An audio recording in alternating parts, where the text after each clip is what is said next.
Tuesday on another call for a ceasefire as heavy fighting continues in southern Gaza. Well, Mohamed Taha is with me in the studio from BBC Arabic to give us the latest on what you're hearing about what's happening in Gaza. So let's just start with the onslaught from Israel. What's happening? Good morning, Sally. The fighting in Gaza is intensified so much in the last 24 hours. There is fighting in the north, around Jabalia refugee camp, and in the south, of course, around Khan Yunis, where the Israeli operation is focused at the moment.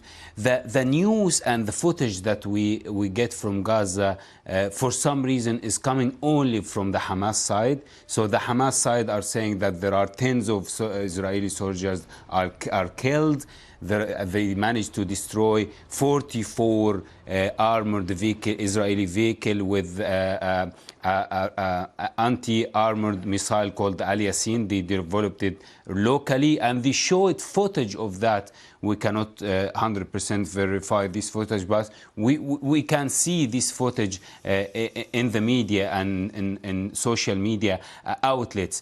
And on the other side, we cannot see that detail much information coming from the Israeli side telling us that they are killing. Which is really interesting, because normally you get flooded information from both sides on social media. There's been a social media war, hasn't there, really? Of course, indeed, there is a social media war, but we can see in detail what are the Hamas fighters doing with the Israeli army, but we cannot see much in the contrary, just general statement. But what we can see from the analysis that we read and we exposed to, that the Israeli army is really suffering in Gaza and the fighting in Gaza. We saw pictures, verified pictures of Apache helicopters coming to Gaza to evacuate Israeli soldiers, injured Israeli soldiers, into hospitals in Tel Aviv and other hospitals. And it seems that this fighting is really intensified. All right, Mohamed, we've got to leave it there, I'm afraid. But thank you so much, as ever, for filling us in on what's happening and the latest.